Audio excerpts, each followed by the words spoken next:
Whatever you have to do. However long it takes. Promise me you'll find your way home. Furiosa.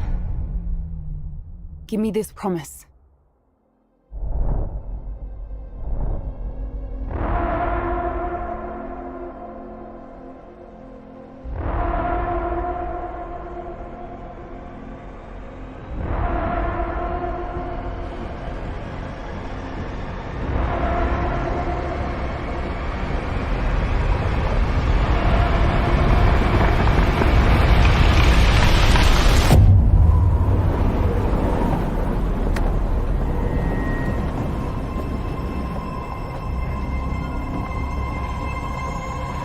Ladies and gentlemen, start your engines.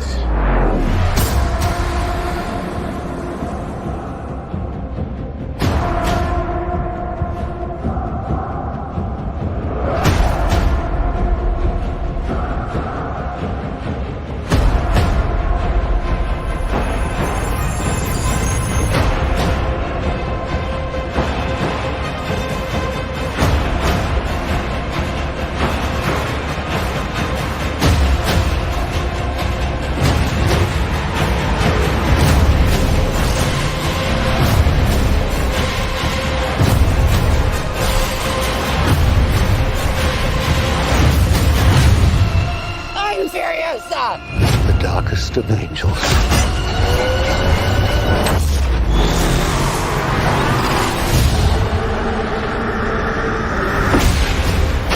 The question is, do you have it in you to make it epic?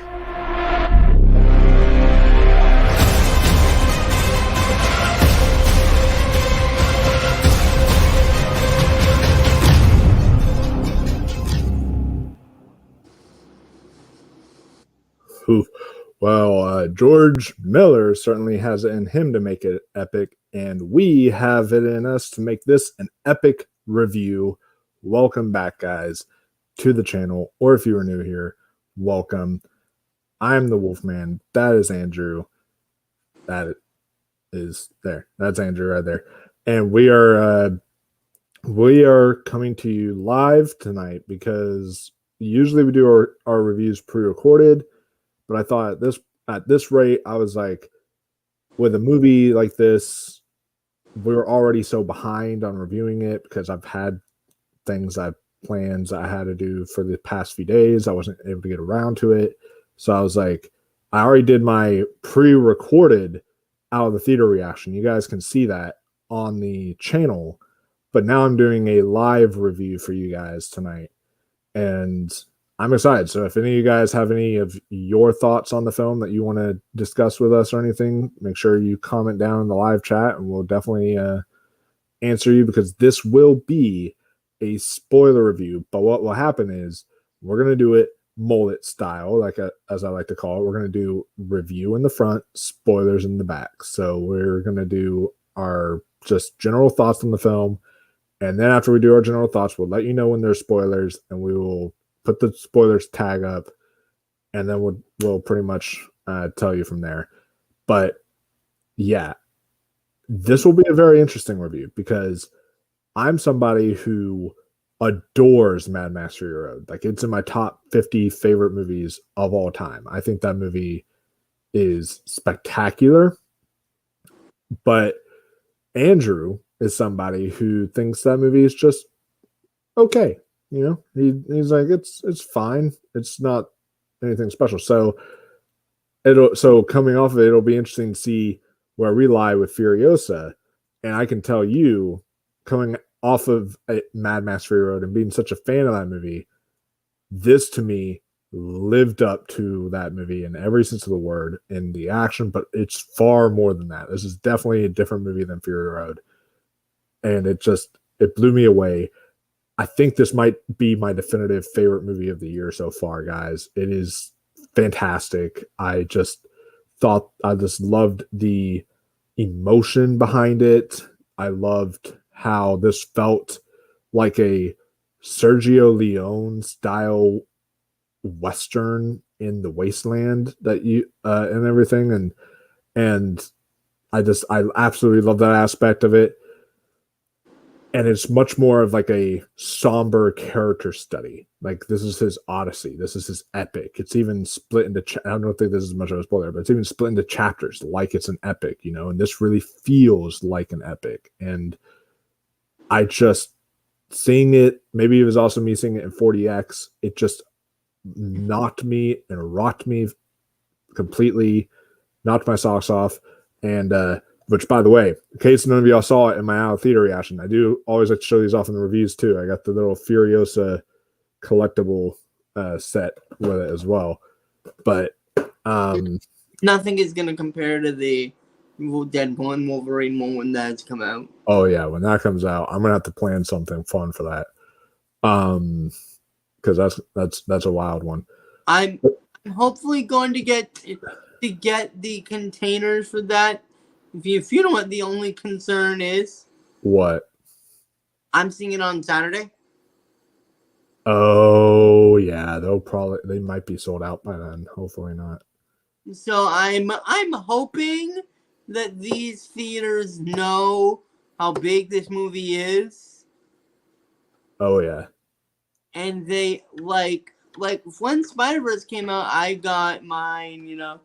And I know that like there's been very limited times where they've run out of supplies, you know. Taylor Swift movie was one. The Dune movie was definitely one when that was advertised. Not in my theater. They weren't sold out in my theater. Well, a lot of AMCs I heard were like, did you see it? Well, was it Regal or AMC that you saw it at? It was what? Regal. That's why. It was the AMC popcorn bucket that was the one that sold out like at every AMC, the one that looked like a sex toy. That one. That's the one that was sold out because it made so many internet headlines and such. And so it was just like. So I'm hoping that when the Deadpool and Wolverine one comes out, that I can get my hands on a popcorn. I'm just hoping that it's the same one as Regal. Like I'm hoping that's not just them showing off the AMC one. Like I hope that one's also going to be at Regal too. I do and I don't, only for one reason. Why? Because if that's the Regal one, good luck to me for trying to get it on Saturday, you know? Yeah, that's true. But I'm seeing it Thursday, so I'm definitely gonna try to get the Thursday opened. But we're not talking about Deadpool today. We're talking about Furiosa, and it is. And I want to hear your general thoughts on the film and what you thought of it. Funny because when you say that it feels like an epic, I agree and I disagree in one big way. Oh, okay. I agree in the way that the story feels like an epic, but if you know what does not feel like an epic? What? How long it feels. Oh, yeah. This is one of those movies that you feel after it, that was a solid what? Like 2 hours, maybe 2 hours, 10 minutes, and you're like, whoa, that was 2 hours and 50 minutes, almost 3 hours. Well, this one's 2.5. This isn't 2 hours and 50 minutes. I mean with trailers. Oh, with trailers, yeah. I mean with trailers, I'm like, whoa, 3 hours, like, whoa, that. Especially the last time, I'm like, that did not feel like a 3 hour movie. That did not feel almost like 3 hours in the theater. That felt like 2 hours and 10 minutes. Oh yeah, that was incredible. Like for me, a lot of my criticisms in the movies of this year have been like, oh, feels too long. Oh, feels too long. Oh, feels too long. You know, and this one. I watched and I never was bored. I could have watched it again and again. I was just like, it flew by for me, which is interesting. I gotta love how this is at its core. This is a revenge story. Yeah, That that's what I loved. loved most about this, unlike Mad Max Fury Road, for just felt like set up for action, set up for action, set up for action, set up for action. This felt like, okay, this felt more character focused and character, analytical, and if you know, and I felt like I liked this a lot more. And when the action was happening, it felt like, okay, this is a real treat right now. We're getting some fun action, It didn't feel like noise. Oh yeah. Which that's the one movie I actually did think felt pretty long. A family movie should not be an hour and 48 minutes. It just should not. That should not be a family movie length. It should be an hour 35. That's how all family movies should feel, in my opinion. Wait, you felt like it was too long? I didn't. Yeah, that was my one criticism. There was like times in the movie that I was like, how long is this thing? I was like looking at my watch and stuff, and I was like starting to drag a little bit. But it was mostly at the beginning. Like it took a lot of time, I felt, to get to, once you got to the first it was fine, but when it took a lot of time to get there, I felt like you could have cut some stuff out at the beginning. I loved it start to finish, but we're not here to talk about it. Yeah, that was just it is related to the topic there, but yeah, I get it. This is top 5 movies of the year. Like this felt like a movie. This is top 5 movies of the year. Man, has May been a treat for me. If Apes, this, and The Fall Guy all in the same month, May has really spiced up my top 10 of the year. Like, it has given me 4 entries that are solid, with The Fall Guy being a movie that I really, really like. I really love that movie. It is the worst movie I've made, in my opinion, because I didn't see Tarot. I mean, theaters. Yeah. And speaking of May movies, and this relates to it, guys, I urge y'all, please. I know the marketing was not that great for Furiosa. I'm with you. I noticed the CGI in the trailers. I got all that kind of stuff from it too. But this movie is bombing. Fall Guy bombed. Kingdom 28 didn't bomb opening weekend, but it's not making great numbers now. It's just, guys, you are letting great films bomb at the box office. What are y'all doing, guys? Come on, please. Go watch great pieces of cinema in a theater. They deserve to be seen on the big screen. I feel like it's not gonna happen until one thing happens. Well, yeah, until Deadpool and Wolverine, probably. No, not even that. What? Until the movie theaters and the online people decide, hey, I've got an idea. Maybe we shouldn't put the movie on VOD in 3 weeks. Yeah. I mean, maybe that's something that can help, because I've noticed that, whenever Peacock, say for example, does a movie that they release to theaters and then Peacock later on, it does much better than, say, Five Nights at Freddy's or Halloween Kills, or Halloween Ends, where it was like day and date release. That kind of stuff can really hurt. And even stuff like 2 weeks later, like with Fall Guy, that stuff can hurt your box office massively. Because there is one thing missing. What? The FOMO aspect is missing. Oh yeah. Fear of missing out, so it's not like, oh, I have to go see Furiosa. Why?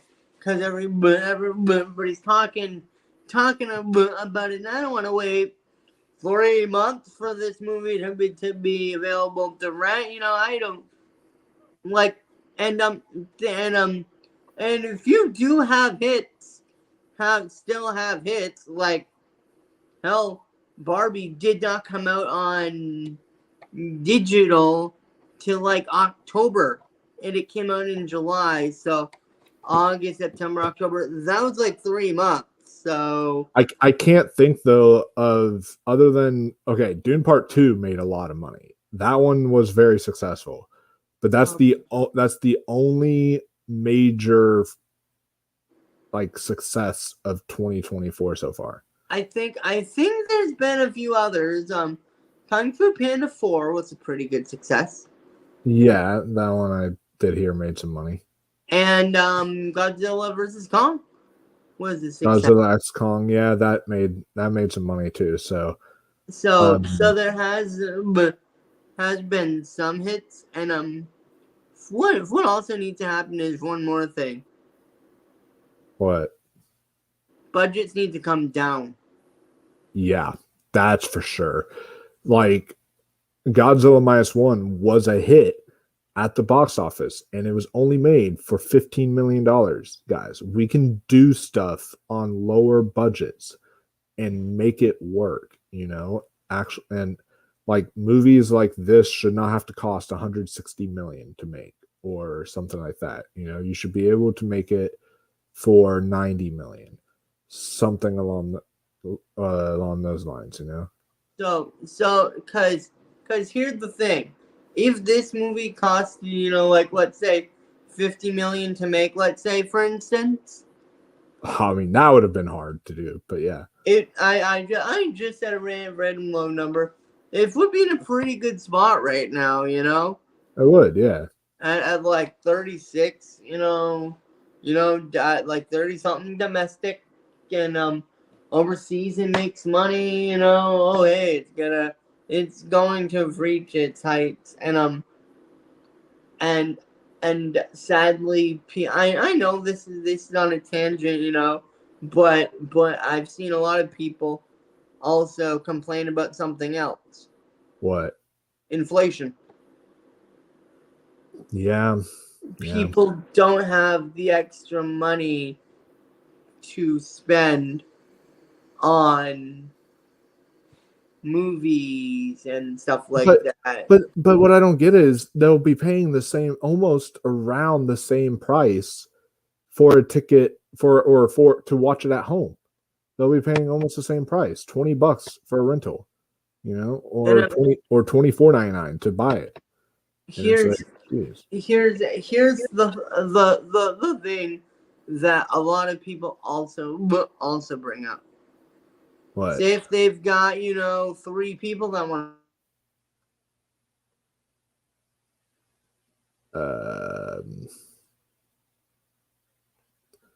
You there, buddy? I don't know if it's my end or your end, but you have a completely black screen right now. It might be my end. Let me see. Yeah, no, it's on your end. I'm watching the stream. You have a completely black screen. All right. Well, I'll take some of the comments while he's trying to figure out what happened. But with Brian, he says Furiosa is my number 4 of the year, and this is my favorite Chris Hemsworth movie. Chris Hemsworth was incredible in this film. This is easily his best performance I think I've ever seen from him, honestly. I think it's a career best performance from Chris Hemsworth. And Anya Taylor-Joy is incredible too. Like, I don't want to knock anything off of her. She's great in the film as well. But it definitely was the Chris Hemsworth movie, in my opinion. Like his villain, the Demetrius, was that the villain's name? I'm just trying to look it up so I make sure. Dementus, that was it. Yeah, Dementus was excellent. He was demented. Hey man. Hey, got a call and that's what happened. Yeah, what happened? I got a call. Oh, okay. So nice. as I was saying, like when we have a group of people it's kind of like with family movies, you know? Hmm.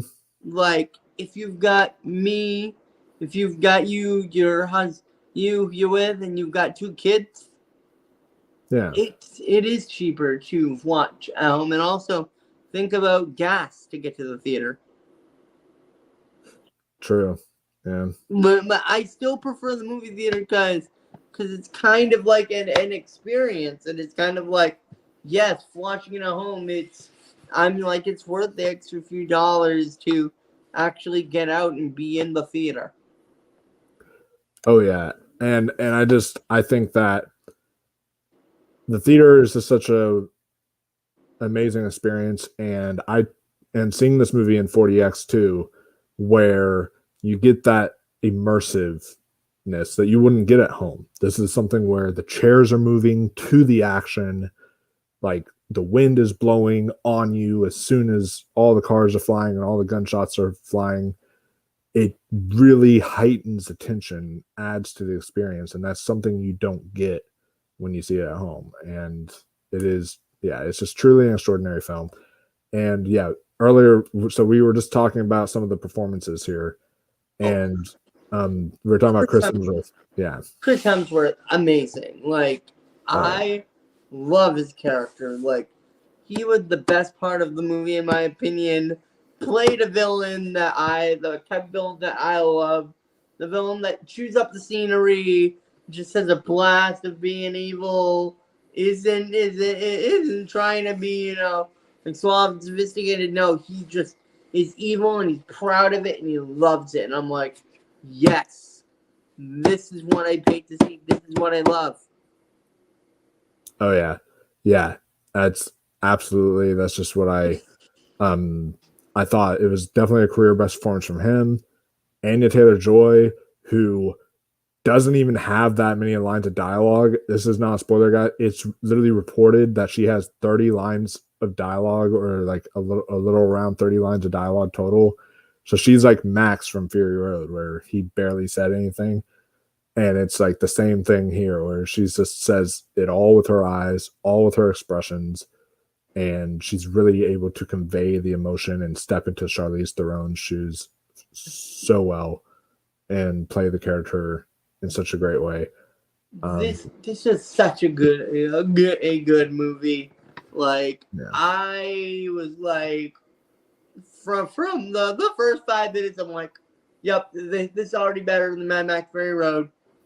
And then just started getting better and better and better and better and better till the end, and it had an amazing ending.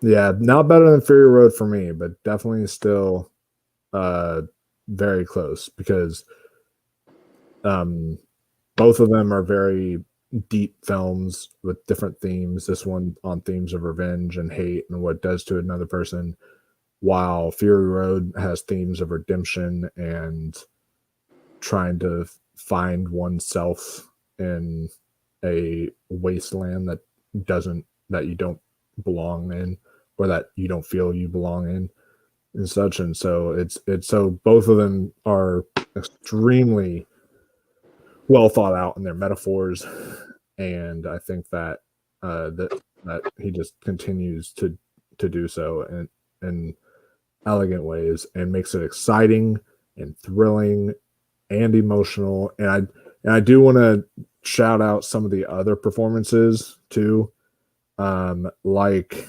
Tom Burke, who played Praetorian Jack. I thought he was really cool. He had a few scenes in there that was really, really well done. And at first, I had to kind of get used to Leichy Holm, as, if that's how you pronounce her name, as a Morton Joe, because at first I was like, man, he sounds different. Like he even kind of looks different a bit. But once I thought on it, I was like, yeah, no, this is actually a good portrayal of him. It's not better than Morton Joe's portrayal in Fury Road, but it's still definitely a really good portrayal of that character. And yeah, of course, you have Rictus Erectus back in here. You have the Organic Mechanic back in here. some of the other faces that you'll remember from Fury Road, and it was great to see them all again. I thought that And I thought that Carly Fraser played her mom pretty well. I think she played her mom in this movie, and that was really cool. So so everybody seemed to do a lot of lesser known people in this movie. The only two people that are well known are Anya Taylor-Joy and Chris Hemsworth. Really, which is nice because it's always good to have those like cast of thousands. Yet it's nice. Yet it's also nice to have this movie where you have these like two characters that are the leads. Absolutely. And of course, the score from Junkie XL again, incredible. Just like it was in Fury Road, they even used some of the same beats from Fury Road, and I think I could feel that. Really, and then I think the cinematography in here is just breathtaking. Every shot matters. Every single frame of this movie is beautiful to look at. It's just very well done on a technical front. The sound design was like otherworldly. It was just, yeah, all of that was holy crap. There's like a tiny spider. Okay, there we go. Here comes the real question. Yeah. This or Dune, like when it comes to like a lot of the visual words. Oh, I mean, when it comes to wins, Oscar wise, I think because Dune was more successful at the box office, I think all that kind of stuff. I think Dune is easily sweeping in all the texts. I think this will be nominated in a lot of texts, but I think Dune will be sweeping a ton of texts this year. So, yeah, and I mean, but I really do hope this gets a lot of nominations come award season. I really hope that this gets more people out there to see it because it is great, and more people need to seek this one out for sure. And I think we can kind of get into our spoilers now because I've kind of talked about everything in the non-spoiler part. There's not a lot of spoilers in this movie. Like, this isn't like an Avengers Endgame where there's like loads of like spoilers, you know? Oh, not in that front, but there is stuff like, if you want to talk about how Furiosa lost her arm, that being a big thing. It's like, I thought that was because that was a big thing going into it. I really wanted that part of it to be done right. And I thought it was done really right. I thought, when they like tie her up to the truck and everything. And what were your thoughts on seeing Mad Max cameo in this movie? Who was Mad Max in the movie? He was like, it was literally just in a distance, but they're driving the trucks and you just see a guy standing there in a leather jacket with his car right there on a cliff as he's watching the Stagger. I don't know how to feel about that. Like it wasn't like anything like major, but was it like fan servicey just to put him there so we could say, "Oh look, there's Mad Max." Yeah. I felt like it was a way of saying, like, because you can do these movies without Max. Like, I want to see an Immortan Joe movie. I was thinking they were going to show how he got into power in this movie, but they focused on Furiosa, and that made sense. So I want to see a Immortan Joe movie and how he got into power, how he started to rule over the Citadel, how he did all that kind of stuff. So, and you don't need Max for that. So,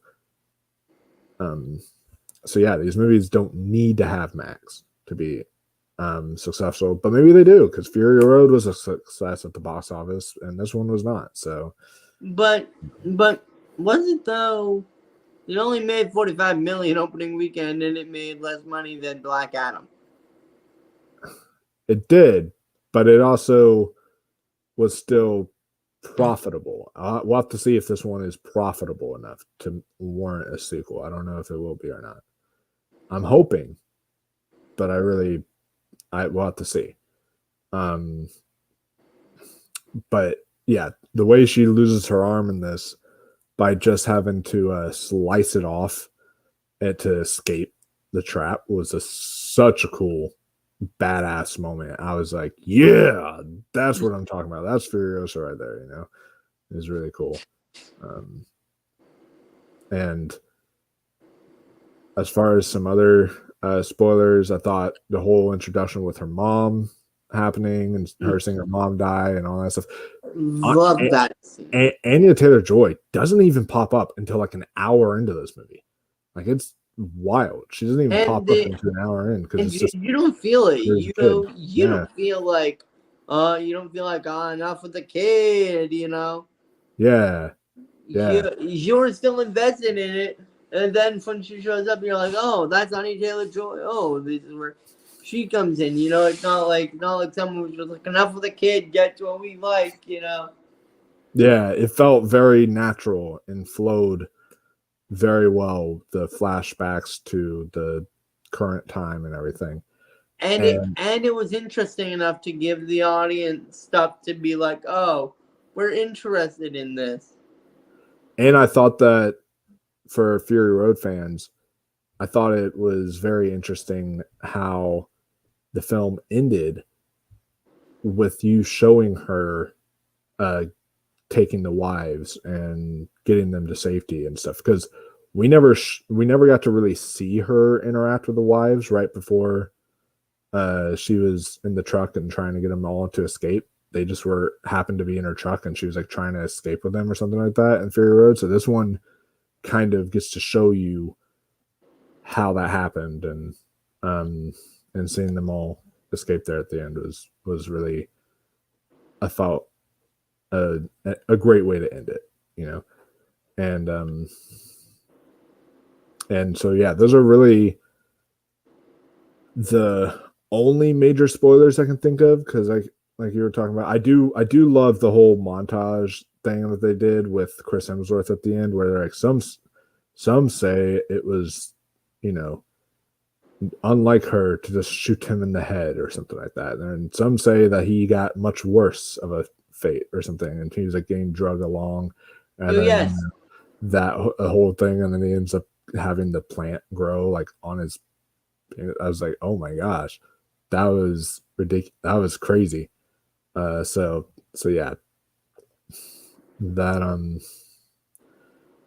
that's definitely one part of it I really liked a lot. And as far as just some other things, one thing I do want to mention, this isn't a spoiler, but one thing I do want to mention is just how nice George Miller is. You remember the Bobby knocker guy in this movie? The what guy? The guy who's like, she's like, do the Bobby knocker. He's like, now? He's like, no. And that whole, I think so. he was like almost like a midget but with like a huge head. That guy. I think so. Yeah. Apparently George Miller saw him being bullied, and then he was really sad because he was getting bullied, and he told him, I'm going to put you in my movie. So you can show these bullies that you are better than them or something like that. It was really sweet. He just put him in the movie just like that, and I thought it was really he did a really great job. And yeah, when the action does show up, because it's a slow burn, but it's like more of a but there's enough going on. I feel there's like some mini action scenes as well, There are. There's only three major action scenes, I would say, in the movie. Maybe there's like there's the big one at the end. There's like the one there's one at the Bobby knocker scene and all that stuff. Then there's the one when they're trying to get into the Citadel or something like that, and that whole fight. So, but then you've got like the opening, which is kind of considered an action scene. Yeah, the opening, which is a little bit of action because the mom is sniping and such. But yes. So there's scenes throughout the movie that kind of feel actiony, even though they're kind of short. Yeah, Which it's I did appreciate. yeah, I did appreciate that, and like that's what differentiates it from Fury Road. But when the action does come, it delivers in spades. Like it's still like the peak scene of 2024 maybe for me right now is that whole Bobby Knocker fight scene on the truck and just everything that was happening there. Like that just blew my socks off, and just because of the way that the 40X was moving along with it and everything, it just absolutely blew me away on every level the action did. And it's just amazes me that George Miller has spent 45 years of his life on Mad Max, on this franchise. 45. The man's like 79 years old, and he spent 45 years of it working on these films. How many movies has he made in the Mad Max series? 5 total. He did the 3 with Mel Gibson, and then he did Fury Road and this. Funny enough, he hasn't come out and said like this is my last one or anything. No, he wants to do one called The Wasteland. Like he says he has another one planned that he wants to do. I just hope that this film will be profitable enough for him to make it. So what's The Wasteland going to be about, you think? I don't know. I'll be very curious. He hasn't told us any pitches or anything yet about what it could be about, stuff like that. Not yet, but yeah, I'll definitely be very curious whenever he sees that. And also, I do want to mention this in the spoiler section. Brian Nussbaum says, I enjoyed in the credits they showed moments of Fury Road. That was really cool. I thought that was neat to harken back to some of those scenes and show some of those scenes during the credits. That was definitely a nice little treat for Fury Road fans. I wish the Fury Road scenes that they showed were 40X, but unfortunately the 40X ended once the credits start rolling. So, but that's fine. And then he says, speaking of Deadpool, I loved that they played the Deadpool and Wolverine Silence Your Phones in Furiosa. Oh my God, yes. That was great. Yeah, that was definitely a great commercial. I hope they do that in like every R-rated movie. Definitely, yeah. Until July. Yeah, at least leading up until July. That'd be great. Hell, honestly, I think they could even get away with this in like some PG-13 movies, I think. Probably, if it's like strong PG-13. Probably. But yeah, that's because they bleep out a lot of the words and everything in the commercial. But it was great seeing Hugh Jackman get pissed, saying like, I'll shove that phone up your beep and all that stuff, and it was like really funny. My favorite line is no, they do not like that word in America or Canada. Yeah, that was great too. So yeah, that was really fun to see that. And they also played the Deadpool and Wolverine trailer in 40X, and that was pretty fun whenever I went. And then also real quick, he does say that last year we got Barbenheimer, this year we got Furiosa. That's true. Furiosa. There you go, because Garfield and Furiosa. There is an even bigger one coming out. Coming out. Oh, really? Coming out. This is not the double feature matchup of the year. The double feature matchup of the year is gonna be Moana 2 versus Wicked. Oh, do they open the same day? Yes. Oh my God. I didn't even know they opened the same day. Yes. Okay, one of them is probably going to move because that's dangerous. No, oh no. That's dangerous. I do not think so. I would have agreed with you a year ago, but after Barbenheimer and seeing how both of those movies managed to succeed, I kind of think that both of those movies are going to succeed.